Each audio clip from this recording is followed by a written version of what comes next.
you haven't done anything wrong.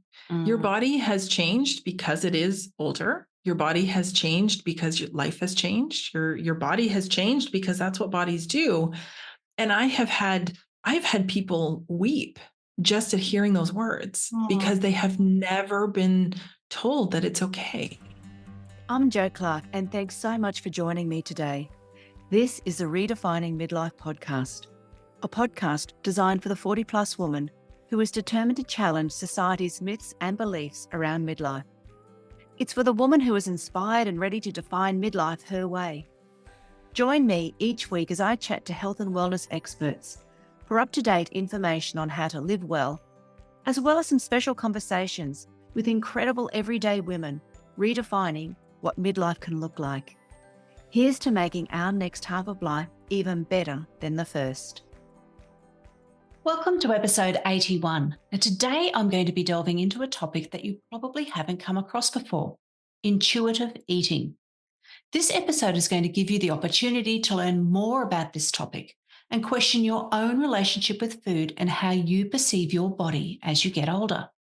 I'd like to introduce you to Dr. Jenn Salib Huber, a Canadian registered dietitian, naturopathic doctor, and a certified intuitive eating counsellor. Dr. Huber is on a mission to help women manage menopause without the diets and the food rules. Now, the majority of women experience weight gain and body shape changes during and after the menopause transition. And we know that diet culture and societal pressure to be a certain shape or size is something that all of us have experienced at some point in our lives.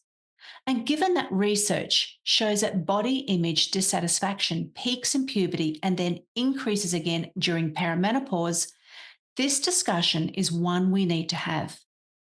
Now, Jenn helps women navigate the physical and emotional changes that happen in perimenopause and menopause, including their search for food freedom and body confidence. She works from a health at every size approach, and she teaches women to become intuitive eaters and build body confidence at any stage of midlife.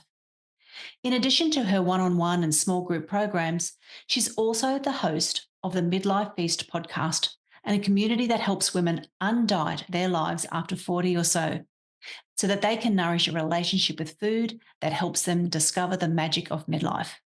You're really going to enjoy this conversation, so let's start. Welcome to the podcast, Jenn. Now, you're my first Canadian guest, and I'm so happy to have you on. And as I mentioned in the intro, you are a registered dietitian and a naturopathic doctor with over 20 years of experience. But before we get into the meat of today's episode, I'd just like to say welcome, and I'd love to hear where you are from Canada, where you were originally from in that area of the country. And also, I understand you're in the Netherlands at the moment, and I'd love to hear more about why you're there and for how long. So welcome. Thank you. Thank you. Australia definitely holds, close to my heart because I actually have cousins who live in Brisbane. I've never been to visit them, but they've been to visit us, and it's on our list of places to go. So I feel like there's an Australian connection there. Fantastic. But yes, I am Canadian from a small eastern province called Nova Scotia, so on the East Coast. Mm-hmm. And we lived there until 2019. And then we moved to the Netherlands for a work opportunity for my husband, and decided that we would take our family on an adventure that was supposed to be about 3 years. But, COVID and the pandemic changed a lot of work timelines. And so we've now been here for almost 5. We'll definitely be going back to Canada at some point in the next couple of years. But for now, we are enjoying life in Europe and everything that has to offer. Wow, because I saw your Instagram account a couple of years ago, and I remember getting in contact with you because you were over in France at one stage and you did a bike tour through the Ep81 region. And I sent you because we were yes. we were heading over to France, or it was last year that we went over there, my husband and I, and I thought, oh, we are definitely going there. We are definitely doing one of those bike tours. And I love seeing the posts when you do your traveling through some of the countries, because that's the beauty of where you're living now, is that you can just visit totally different countries, completely different cultures, which is something here in Australia, we don't have that opportunity. We have to travel a long way to find somewhere that's quite different. And I mean, as a Canadian, that was certainly our experience as well. Canada is, I think, 4,500 kilometers from coast to coast. Yeah, And of course, we have the United States as our southern neighbors, but culturally there's differences, but not in the same way that you really experience the change in culture by crossing a border in Europe. that's right. Countries like the Netherlands and Belgium and Germany all share a border, but they are very different countries.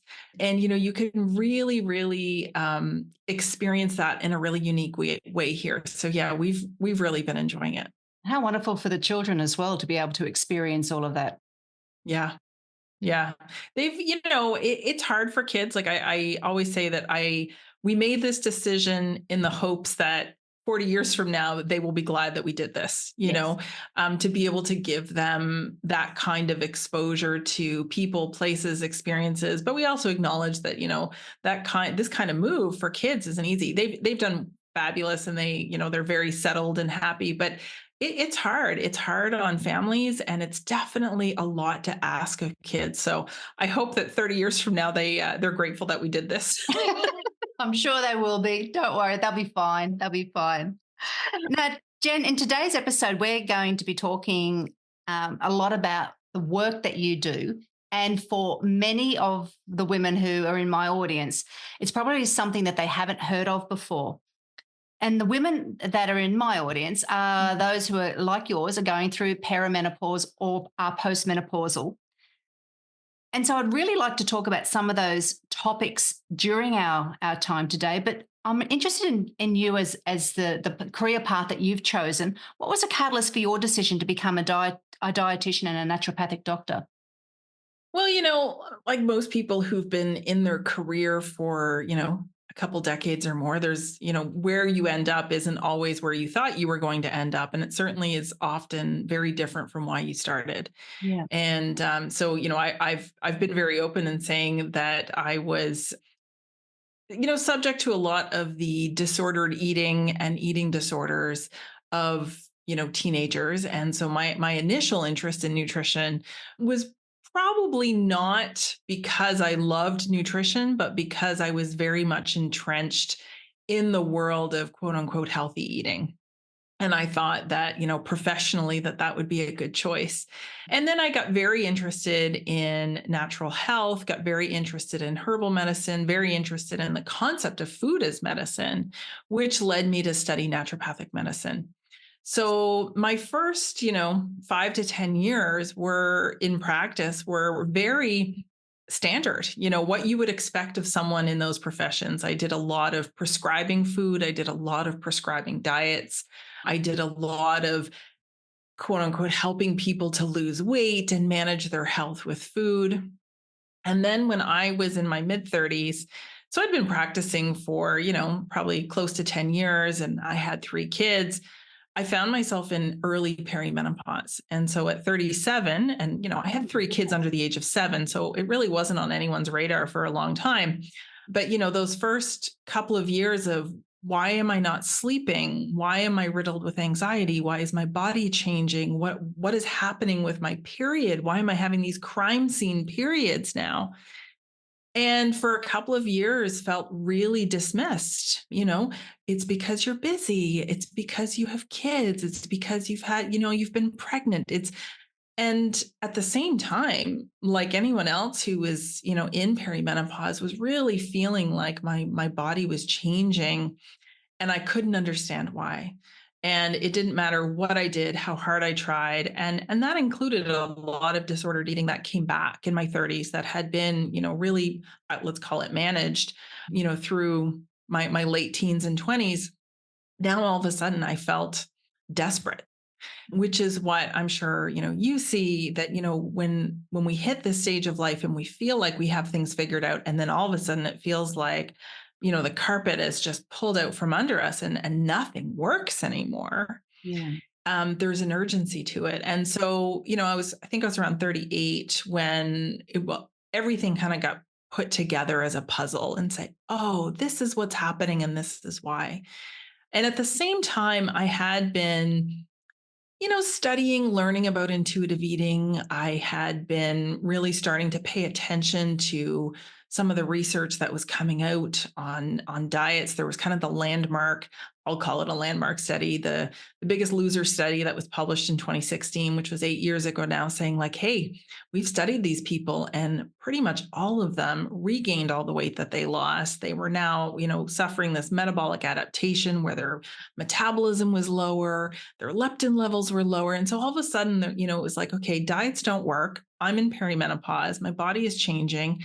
All the women that I was working with were kind of going through something similar. So it was just a chance for me to say, okay, what do I actually want to do for the rest of my career? And that kind of led me down the path of becoming an intuitive eating counselor, certified intuitive eating counselor, and really just focusing all of my interest, time, and effort into learning everything I could about menopause and nutrition. Yeah, well, that's an interesting way. Often we start to do things because we're going through something ourselves. And when you, Absolutely. yeah, a lot of personalities then want to be able to pass that knowledge on and help others. So your mission, and I love your mission statement, was to help women nourish a relationship with food that helps them thrive in midlife. That's a tall order, but it's something that you're very passionate about. But if once it helps Yeah. one person and they get the results, that then starts another cascade, doesn't it? So just knowing that the work that you are doing has a positive effect and the reach that you have on platforms such as Instagram and using, and we'll talk about your podcast later on as well, and having that platform to talk about these issues more is just so helpful for women.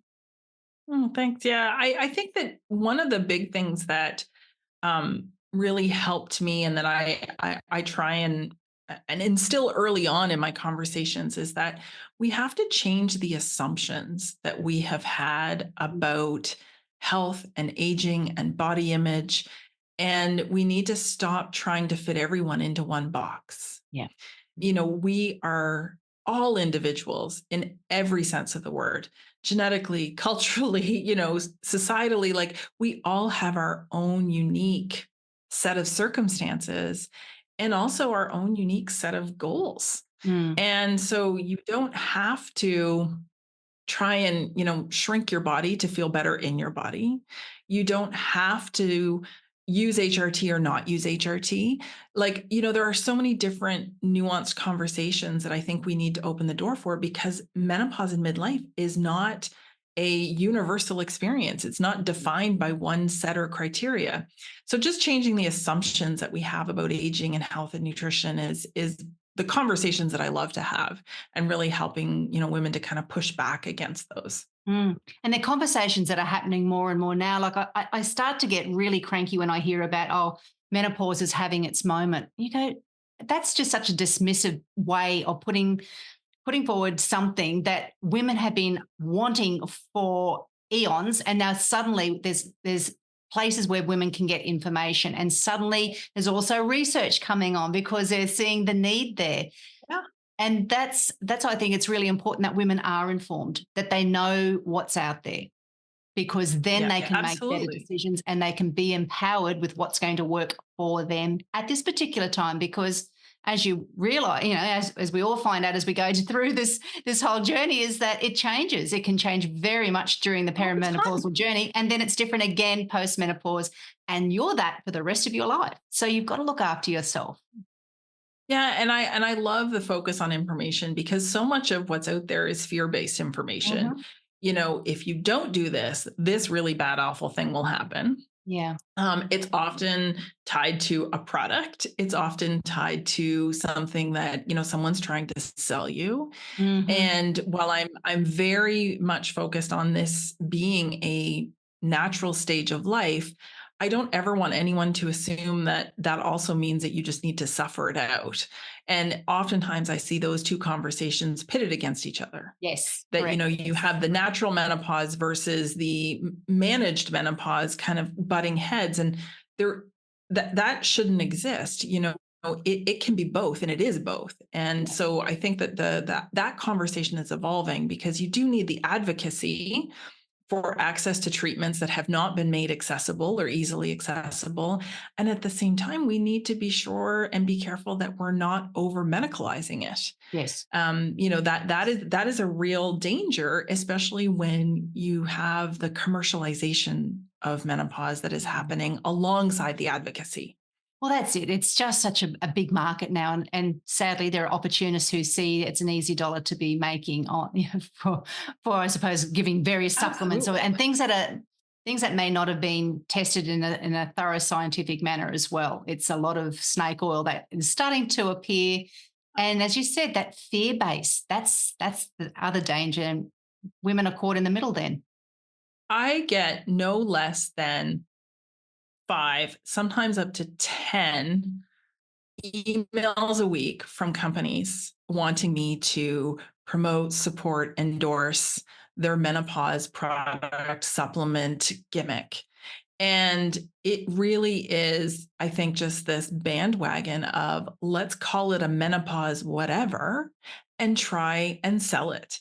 And, it's criminal. It is criminal because, in the same breath, I regularly get messages from people saying, what do you think about this? I've seen this. And because of the way that social media marketing works, you can have something show up as an ad in your feed every day for 2 weeks. And that gives you the impression that it is popular, that it's helpful, that it's effective. And so, people will see, like, I've been seeing this ad for a couple of weeks now. What do you think? And, it really isn't, it's not going to work the way that they claim it is. And it really just makes me angry when, when I see people taking advantage of real symptoms that people are having and they're looking for real solutions. But sadly, those solutions are not going to be found in a supplement usually. Yeah, correct. Yeah, that's right. So when you're talking about the clients who come to see you, Jenn, what's the biggest challenge that you see or the most common challenge that women of this age have?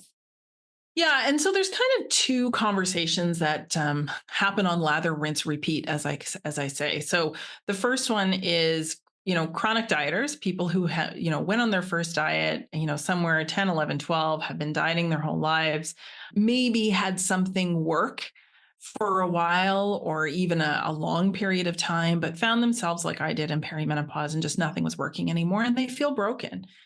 And, they're looking for answers. They're actively talking to even other health professionals and just feel like they're getting the same information. Eat less, move more, lift weights. It happens to all of us. Like, there's some validation, but there's also a lot of dismissing and kind of putting it back on them. So that's a very common thing. And sometimes those people they're not ready to stop dieting yet. They're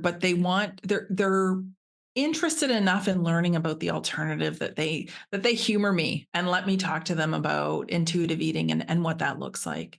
And then the other part is, people who are interested in nutrition, who are interested in supporting their health, maybe supporting some of their symptoms, but really kind of playing the long game of, okay, I know I'm going to spend 30, 40, 50% of my life in postmenopause, and I'm really confused by everything I'm seeing online, or I'm really confused about what is the right way to eat in menopause.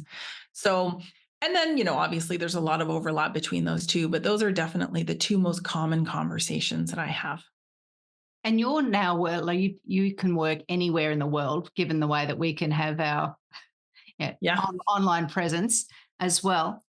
Are you noticing that those challenges to be universal? Because I'm hearing what you're saying and I go, yep, that's happening here in Australia. I'm sure that's happening in most places in the Western world.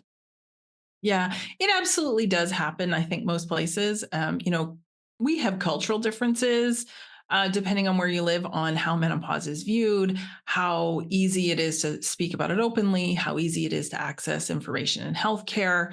I find it very interesting kind of living in Europe obviously having more of an understanding of how Canada works, but also being very, very close to the UK geographically. And so getting a lot of their news just to see how the conversations are just a little bit different. The UK is leading the workplace discussions that I don't see happening on anywhere near the same scale in North America.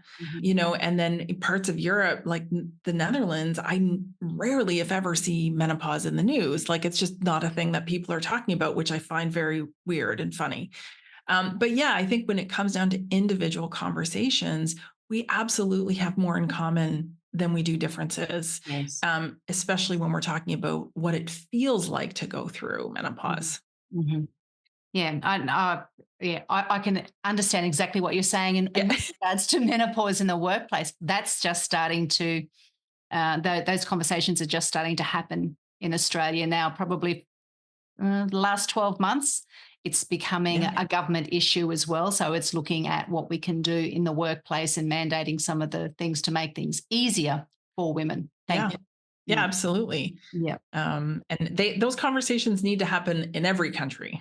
They do, absolutely. But it's great to have another country leading the way because that way everyone can look and use that as an example to either follow or to map out a little way and make a difference that they think is going to be an improvement on that. So that's a good thing, I suppose. Jen, we Yeah. know that diet culture and the pressure to be a certain shape or size is something that all women, well, I won't say all, but majority of women have experienced. And we also know that body image dissatisfaction peaks in puberty, but then rears its ugly head again during the perimenopausal stage of life. Have you got ideas on what sort of things that you think would help to change this mindset effect on your body, particularly in the middle of life?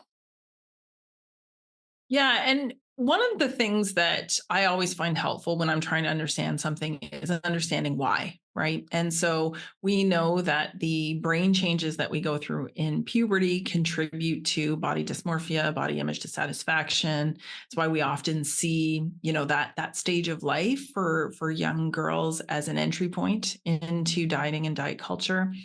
And we have some evidence to say that something similar happens in perimenopause. Our brain is very richly populated with estrogen and progesterone receptors. And as our estrogen levels fluctuate wildly in perimenopause, that really can contribute to some of the increase in body image dissatisfaction.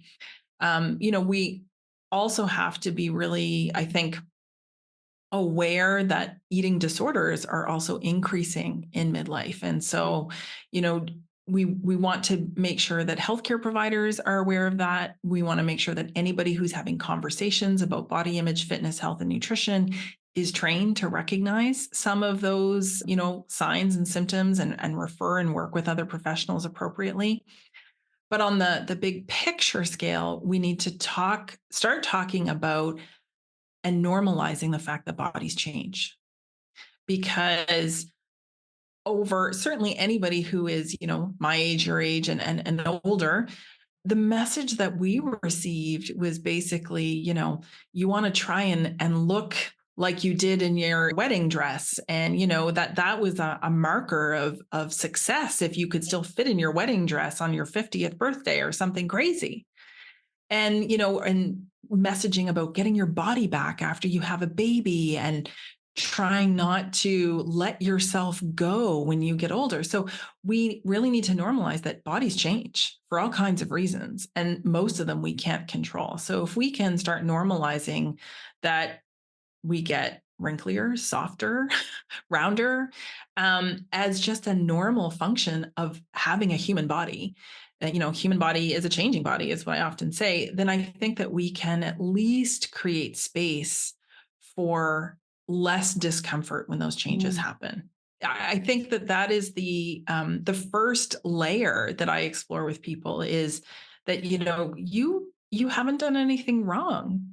Your Mm. body has changed because it is older. Your body has changed because your life has changed. Your body has changed because that's what bodies do. And I've had people weep just at hearing those words Mm. because they have never been told that it's okay.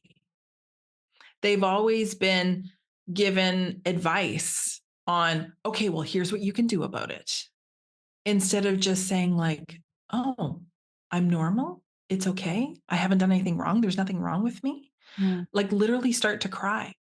And so that I think is so, so important. And my kids will hopefully, what they will remember about me long after I'm gone is, I say that all the time. Bodies come in all shapes and sizes, and they change. That's just what they're supposed to do. Yeah, it's almost like an unattainable goal that women of this idea that women are fed, and that the fact that when you can't reach that goal, then you have to fix your body. There's something wrong with you, and I think we've got that whole mindset and that mentality, and that's hard to switch off when you've been given that message for so long. And even though there's an alternative message It that's is. becoming louder, there is still Yeah. the overriding message is there. Everything is anti-aging. So you're not. What is anti-aging? We're all aging. There's no anti about it, and that's a really difficult time, I think, for women to. So yeah, for a lot of us, we get to that age, and you realise you're getting older, but you're also fed the message in the filtered images of other older women who don't look like you're looking, and it's a tricky time. It is a tricky time. And life and the living your best life, you know, has been gate kept by looking a certain age. It's like, well, if I look the part, then I can live the part. Mhm. And so what I, try and embrace and talk to people is just live the life you want and don't let your thoughts and feelings about your body hold you back, Yeah. because you can put all of your time and effort and energy into getting the body that you think you want to need, and it may have no influence on how you experience those moments. Mhm. Or it may have very little influence or much less than maybe you thought it was going to have. Yes. Yeah. That's great advice. And Jen, we've had guest experts on previous episodes who have explained why the hormonal shifts and changes can impact our body weight and our shape. And you've sort of touched on that a little bit. And we've also talked in our discussion so far that it can come as a huge shock to suddenly put on weight, even though you're not doing anything differently. You're still eating the same, you might be exercising the same, but all of a sudden, doesn't matter what you seem to be doing, weight is creeping on. Um, Yeah. if any of the listeners have missed the episodes or need to refresh their memories as to why this is happening, can you just go through the reasons why our shape changes and why weight gain may happen during this stage of life? Yeah. And so we certainly have a lot of data, anecdotal and, empirical, that weight changes happen to most people as they go through, this transition. Even if weight doesn't change, what I often say is that, we go through a redistribution of assets, because there is also this shift in where our body likes to store extra fat. And it goes from hips and thighs and bum to more kind of belly, belly, boobs, and shoulders and arms. And so that is often equally, I guess, unsettling, because what happens is that you may not, if you're someone who weighs yourself regularly, you may not be seeing a lot of changes on the scale, but how your clothes fit and what you see in the mirror has changed. Mhm. And so there's that constant disconnect between, why don't these pants fit? I don't understand. Or why do they fit differently? So we have the redistribution of assets that's happening. We also know that there are some changes in how easily it is to build and maintain muscle, which is a very, I guess, significant part of our metabolism, generally speaking. And so as we get into our fourth, fifth, and sixth decades, we may start to lose some of that muscle mass, or it may not be as robustly maintained as it was before. So that can have an impact. And there's also, a lot of research just looking at, well, at this stage of life, we are a little bit slower than we used to be. We're not moving as much. If I think back 15 years ago when I had 3 young children, Mhm. I was very busy from the minute my feet hit the floor until the minute I went to bed. And now with 3 teenagers, it's not like that anymore. So there's just a lot of, activities of daily living that change. We have often very busy lives. This is often the busiest time in our life. So things like self-care, that can include meal preparation and regular movement, and other practices can also change. So it isn't one thing, it's many things. Hormones are involved, but they're not the one and only cause. So I think that there's sometimes that messaging does people a disservice, because I think that it overemphasizes the role of hormones. But we know that hormone replacement therapy, for example, or hormone therapy, doesn't have a significant impact on body composition. So hormones aren't the cause or the cure, but they may influence how well you're sleeping. They may influence your mood. They may influence your ability to cope. So it's complicated is the short answer, but the long answer is that it's a few things happening at the same time that seem to impact most of us. That's right. And if you're not feeling all that flash because there are some changes, then you're not going to move as much as you probably should. You may not eat as well as you probably could. So that would have the impacts as well. Yeah. And if you're tired, you're probably just going to reach for whatever is going to be easiest, and it may not always be the best for you. Yeah, and that's the thing with sleep. I talk about sleep a lot because it is often the first symptom that shows up in perimenopause. It's the why am I waking up at 3 a.m? It tends to be the symptom that is present through most of perimenopause and even into postmenopause. And we know that not getting at least 6 hours of sleep seems to be the kind of magic number, can influence our appetite, can influence fullness, can make us crave quicker energy sources because our brain wants that because it's tired. So yeah, understanding how all of the symphony of symptoms can influence how we move, how we eat, how we feel can be helpful. Yes. And that's why it's important to know that there's not a one size fits all approach to any of this. There is Exactly. Yeah. Now, seeing food as good or bad, or as a reward or a punishment, has become a way of life as how we've grown up, particularly as women. And you can often feel like you're in a constant battle with our body. And that's not how any woman wants to feel. So unlearning this and replacing it with food being seen as nutritious or not, and food as medicine, can be a long process for some women. So the work that you do with regards to intuitive eating obviously comes into play when you're talking and when you're working with women. So can you start to explain more about what intuitive eating is and how it can help? Yeah, so intuitive eating is a framework for eating that was coined by Evelyn Tribole and Elise Resch, I think more than 30 years ago now.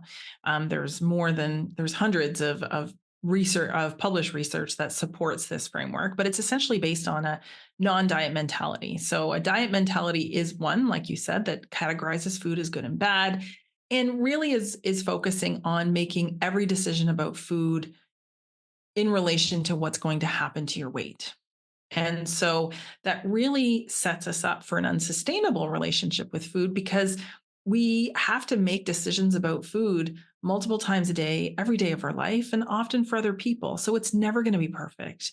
It's never going to be what you think is ideal. And it needs to have that flexible, forgiving nature built into it. So what we teach people in intuitive eating is, how can you learn to really see food neutrally, as a source of energy, as a source of nutrients, as you can have something that's high in protein, but that doesn't make it good. And if something is high in fat, that doesn't make it bad. It's simply a source of protein and a source of fat.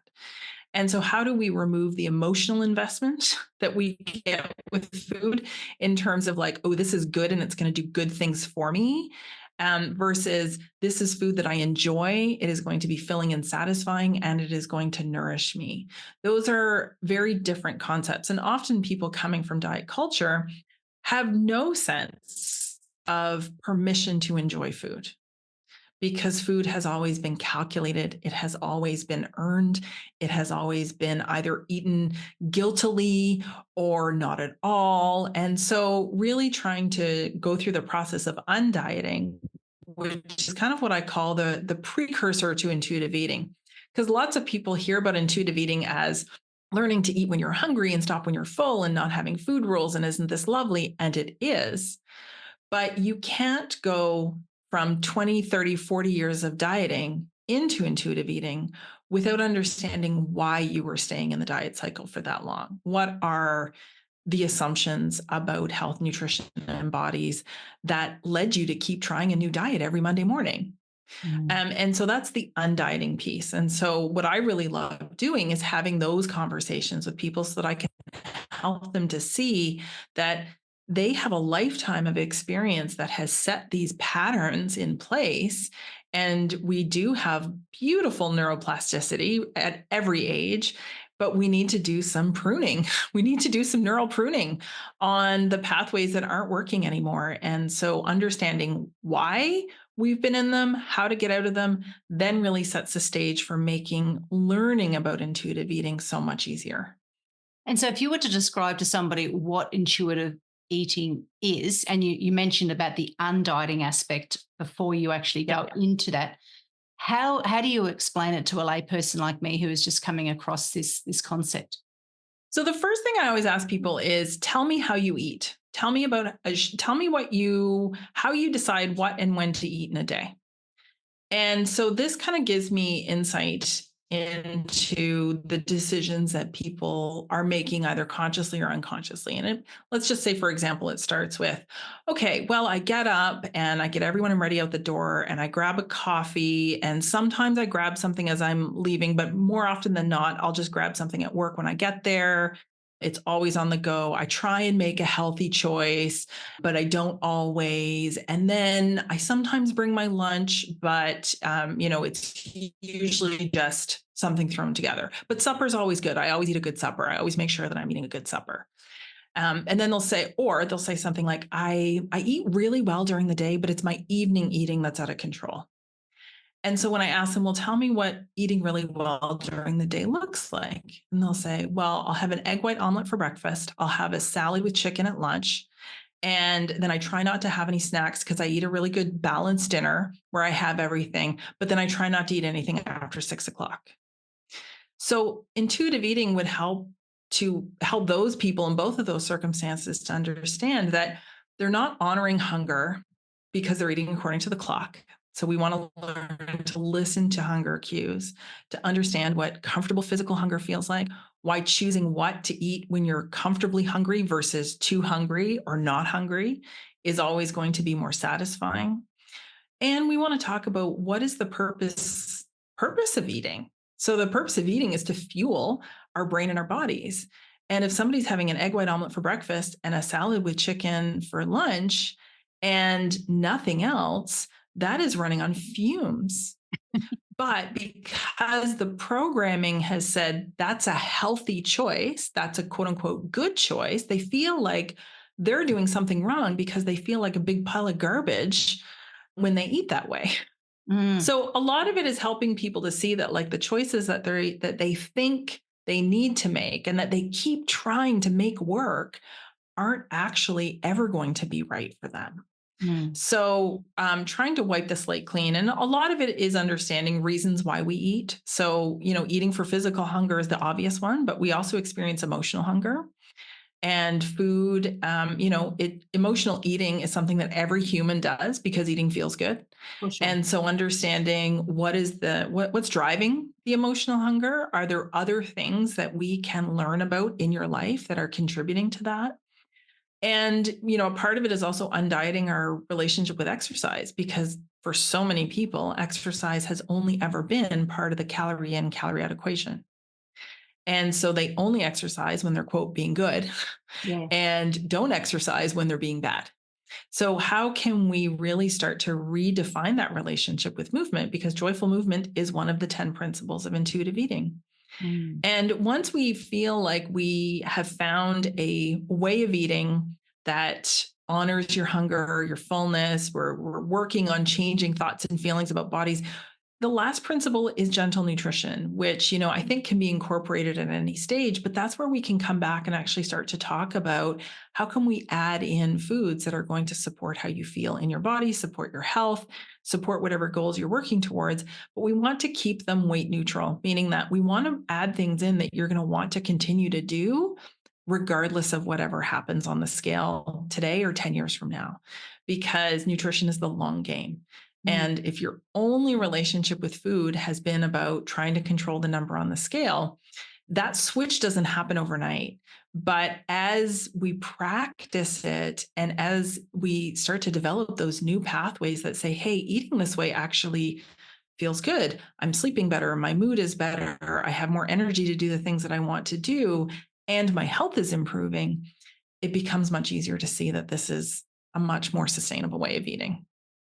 It's a much more gentle approach, isn't it? Than you expect. Here is your meal plan, bang, and it's a set formula for that someone has made for you, assuming that they know everything about your life. So listening to what you're saying now, what I'm picking up is that it's very much an individualized program that you work out what is going to be best for you, your circumstances, your body, and that can change and flux. So there's that flexibility in there as well. And that whole how you feel, because I don't think we stop and take note of how we actually do feel. Yeah. And we're so used to externalizing how we define success, Mm, right? It's like, oh, it's working because I've lost X amount of pounds. It's working because I can now fit in these clothes. It's working because someone is complimenting what my body looks like. And what I hear from people is, even when I'm getting all that external validation, I'm not feeling more confident because I'm worried that it's not going to last. I'm not feeling better about myself because I'm now extra aware of what my body looks like. yeah. And they're often not sleeping well. Their mood is changing. So we really need to get out of the external data to tell us that how we're eating is the right way, because there is no one right way. Mm, We like we said many times, people are all individuals, and what's right yeah. for me isn't going to be right for you. There are certainly principles we can apply generally, absolutely, but when it comes to individuals, what you need, I can't tell you what you need. I can give you ideas to try on, but you're the only one who can try them on and decide whether or not you want it. Does it work? Do you like it? Mm, Because as humans, we're really bad at doing things just because we think we should. Because our brain doesn't work that way.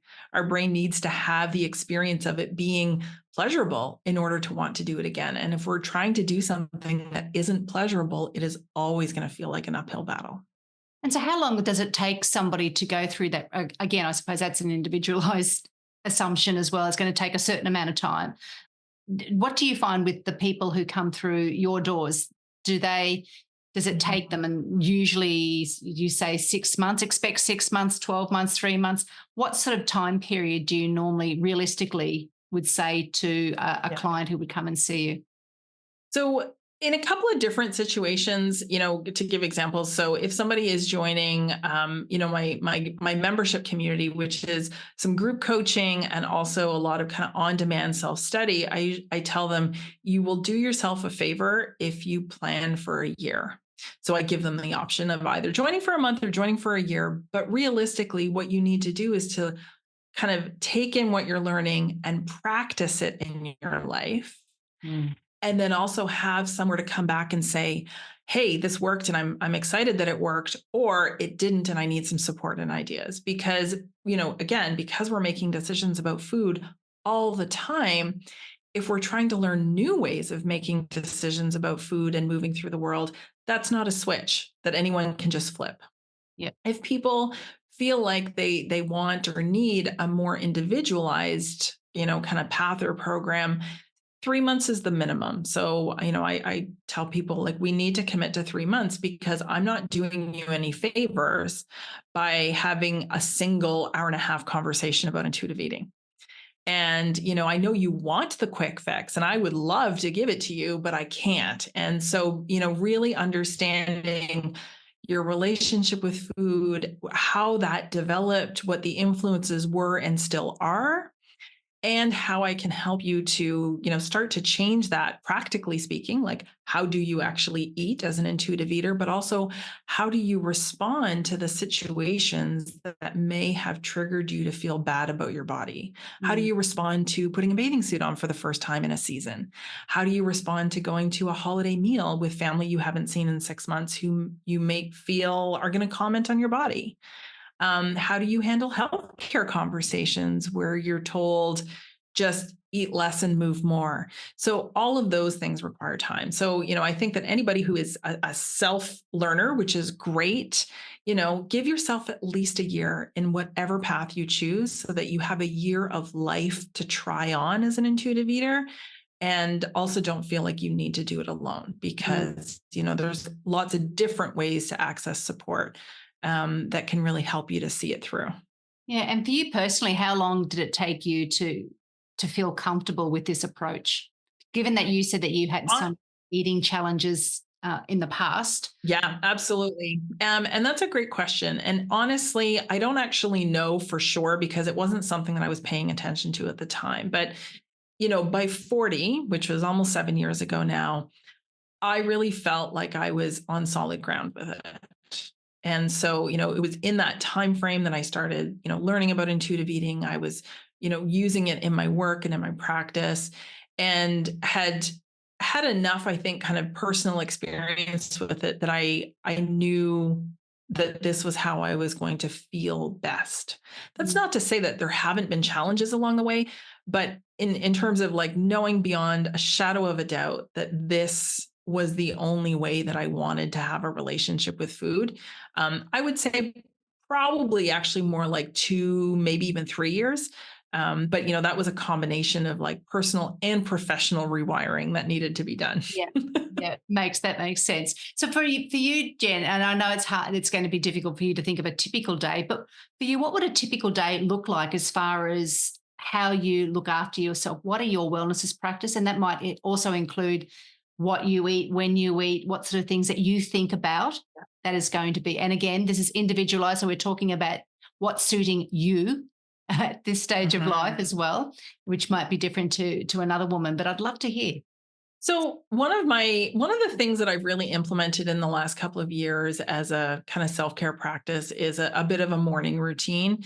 It's something that I tried to do for so many years, but it wasn't until I really focused on how great it felt to actually have time to myself in the morning that it made it much easier to get up. So I like to get up about an hour before my family does. And, sometimes I might be quote unquote productive with that and, maybe do some like creative work or something, but it's often just sitting quietly with my coffee and my book. So kind of starting the day with self-care is the first ingredient that I try and add in. And I try and tell people that, whatever you can do to put your own oxygen mask on first is going to benefit you and everyone else. And so really trying to prioritize that.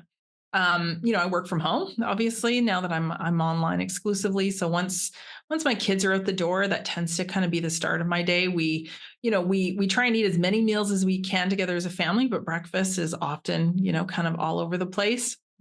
I'm a big fan of oatmeal in the morning. So oatmeal and, whatever I need to add to that for satisfaction, which might be some protein, which might be some fruit, which might be some crunch, but I love starting my day with oatmeal. In terms of nutrition, my priorities have really shifted over the years. And so I was someone who, tried HRT, but it really just didn't work the way that I wanted it to. And so started to rely a little bit more on phytoestrogen rich foods. So soy, and all of those foods to help me manage some of the symptoms of perimenopause, especially the hot flashes I was having at the time. And they've remained a mainstay. So I'm a big fan of a plant forward approach, not plant-based. I still love a good burger, but really trying to include the, plant-based foods as often as I can, because we're really learning that it's an easy, accessible, affordable, adequate way for people to support their health. So I have some kind of bean or lentil almost every day, if not twice a day. And because I work from home, I find that I prefer actually the smaller meals more often during my work days because it also gives me a break, a moment of pleasure. I would rather have 3 or 4 small meals that also can be part of just having a snack or a moment of pleasure than carving out 30 minutes for a larger meal in the middle of the day. So that's kind of how my days are working. And then my kids are home about 4 o'clock. So from, that point on, it's all just the usual kind of family stuff. So that's a pretty typical day. Yep. And what sort of movement do you like to?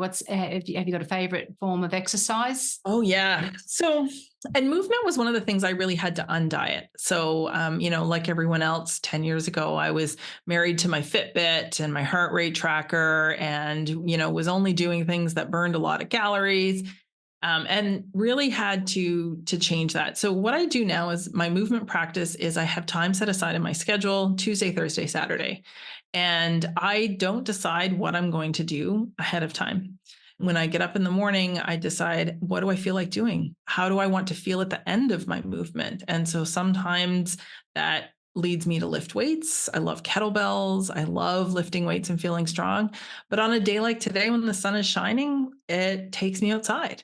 I love any and all movement. And so, but for me, the way that I made it as intuitive as I could was to set the time aside, carve that out, but not follow a strict structure, because my movement practice is, it's not performative, it's not based on, accomplishing anything. It's really about trying to get me to 80 so that I can lift my own groceries and climb the stairs. So it's very Yeah. much this is the long game, and it needs to Yes. be fun. It needs to be something I want to do, and it has to be accessible. Yep. That's great. And I love hearing when you're talking about that, because that's my philosophy as well. And what I try to teach Yeah. the ladies that I work with in my membership also. You've got a great podcast called the Midlife Feast. So that's been out for a while now. You're well over 100 episodes. What Yeah. do you enjoy Yeah. about podcasting and what it brings? Oh, so the podcast has been this unexpected joy. And I always tell people that I love it. It is my passion project because I love to talk. I mean, that's probably pretty obvious at this point, but I love to talk with people and I love to hear people's stories. I love telling people stories. And, podcasting has just made storytelling and story sharing so much more accessible. And because creating community is one of my missions, and being able to have these conversations with experts, but also just with people in midlife, has really felt like the community side of my mission is much easier to share. So I just love it. Oh, that's lovely. That's the same sort of thing that I'm feeling too with mine, because you meet so many incredible people through just Yeah. talking and having heart to heart discussions with people. And I just find people's lives fascinating. I love learning Me more too. about. Me too. I love it. That's wonderful. Now, I'm going to add all the direct links to the show notes, but where can women find you when they want to start to think? What you've said has really piqued their interest. So, where can they find you? Yeah. So if you go to menopausenutritionist.ca, that's my website. And on Instagram, menopause.nutritionist, you can find links in my bio. But one of the things that I try and do is to provide as much information as I can in accessible ways. So I have lots of guides that people can download. There's tons, I think 104 episodes now on the podcast, but the website can point everyone in the right direction if they want to learn about how to work with me. Fantastic. So as I said, they'll be in the show notes so people can go directly there as well. And congratulations for getting over that 100 episodes, because that's huge. I'm up to, I think you'll be episode 82, I think, Jen. So I'm getting close there, but I know what's involved. Yeah. There's a lot of work involved in that. So well done. Yeah. Thank you. And congrats to you as well. Thank you. I'm getting closer. So Jen, what are you enjoying most about this stage of life? Oh my goodness, this is a great question. It is the freedom to be me. Mm, I tell my teenagers all the time, I know it feels like everyone else's opinion matters so much, but I promise you it doesn't. yeah. And really being able to live that and to know and feel confident that I can just be me. So Fantastic. I And love what are that you about midlife. most looking forward to coming up? Oh, well, I don't know when this is coming out, but we've got the second midlife and menopause food joy, body joy retreat happening in May in Spain. So that is probably my next thing that I'm really looking forward to. We went to Italy last year, Spain this year. Not sure what it will come after, but definitely looking forward to that. Fantastic. And further down the track, what's something maybe in the next 10, 20, 30 years that you go, I just can't wait for that? What would that be for you? Oh my goodness, that's a big question, Joe. Yeah, it is a big question. I don't know, actually. I think that I have invested so much time in trying to live in the present and not get caught up in the if when scenarios that I actually haven't really thought beyond that. I think in 10 years, certainly we'll be back in Canada. And that will be nice, but I'm not sure. Well, watch this space then, see where you end up. And finally, Jenn, what do you hope 80-year-old Jenn is going to say about current day Jenn? Oh, I hope that I see that it is the first step in really creating change in the menopause nutrition world.